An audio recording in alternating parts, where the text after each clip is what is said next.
Hello, नमस्ते. कसं आहात सगळे? छान ना? मी पण मस्त आहे. आज मला अशी काही कारणं तुम्हाला सांगायची आहे, ज्या कारणामुळे आपण स्वतःला वीक मानतो. नाही, मला होत नाही, मला कळत नाही, अमुक नाही वाटतो, असं वाटते आपल्याला. ते आपल्याला स्ट्रॉंग बनायचं आहे. आपल्याला एकदम एफिशियंट बनायचं आहे. आपल्याला चार चौघात कुठलंही काम व्यवस्थितपणे करण्यासारखं तरबेज म्हणेन मी बनायचं आहे. तर आज मी एक 5-6 तुम्हाला गोष्टी सांगणार आहे. त्या आपण फॉलो केल्या का नाही, आपण कायम अगदी स्ट्रॉंग करेजियस राहू शकतो. पहिलं, आपण कायम करेजियस स्ट्रॉंग असायला पाहिजे. ते आपल्याला कॉन्फिडन्स पाहिजे. हा कॉन्फिडन्स कसा येतो? हा आपण स्वतःवर विश्वास ठेवला तर येतो. विश्वास ठेवला नाही की येत नाही. स्वतःवर विश्वास ठेवा ना, आपोआप आपण कॉन्फिडेंट म्हणतो. आपण हे करू शकतो, हे मला जमते. तुम्ही आठवा, पहिल्यांदा तुम्ही बँकेत गेलात, बँकेचे व्यवहार करायला कोणाबरोबर गेला असाल, विचार करा ना. आणि इन द बिगिनिंग तुम्हाला कसं वाटत होतं, आणि तुम्ही बँकेचे स्वतः होऊन व्यवहार करायला गेलात की तुम्ही कसं स्ट्रॉंग होता, हे आपोआप विचार करा. आपल्याला म्हणजे मला काय म्हणायचं आहे, आपण अनुभवानं स्ट्रॉंग होतो. आपण कुठलाही जबाबदारी घेऊन करायला लागलं का नाही, आपल्याला सोपं जाते. नाही तर कसं करायचं, तिथे कसं हे करायचं बाबा, असं वाटते. जबाबदारी घ्या, करा. कळलं नाही ते कोणालाही विचारा. आपोआप आपल्याला सगळ्या गोष्टी यायला लागतात.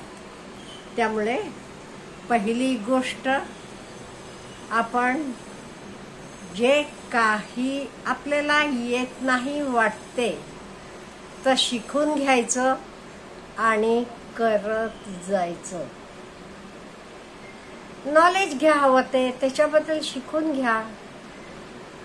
आता कितीतरी जणींना वाटते यूट्यूब चॅनल आपल्याला ओपन करायचं आहे, असं वाटतंय त्यांना.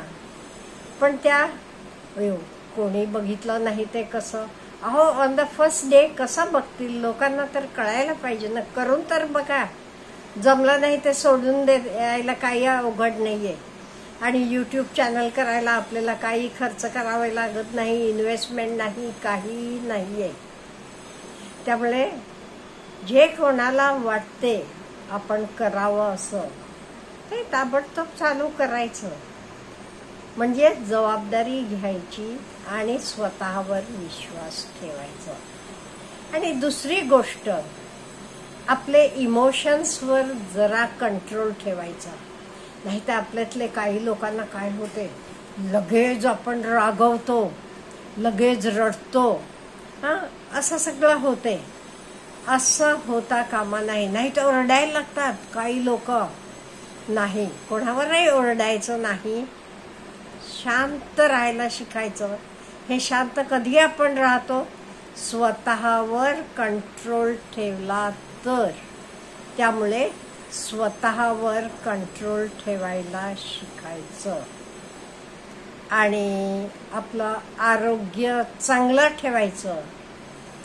आणि तर ठेवायला काय करायचं तुम्हाला मी पूर्वी सांगितले, तर काही आता सांगणार नाही. आहार, विहार, विचार आणि दुसऱ्यांवर अवलंबून राहायचं नाही. बघा, कुठे जायला फक्त 10 वर्षाचे खालचे 60 वर्षाचे पुढचे दुसऱ्यावर अवलंबून राहिलं तर चालते, पण बाकीचे नाही, दुसऱ्यावर अवलंबून राहायचं नाही आणि स्वतःची जबाबदारी घ्यायला लागायचं. जबाबदारी घ्यायची म्हणजे काय, बाकीच्या कामाचा असू दे, इवन आपले थॉट्स, नेगेटिव्ह थॉट्स येणार नाही, ओव्हर थिंकिंग करणार नाही मी. आणि लोक काय म्हणतात माझ्याबद्दल त्याला काहीही लक्ष देऊ नका.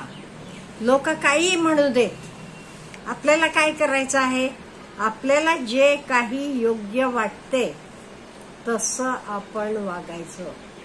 आपण लोकांवर बिलकुल लक्ष द्यायचं नाही, हे आपण आधी लक्षात ठेवायचं.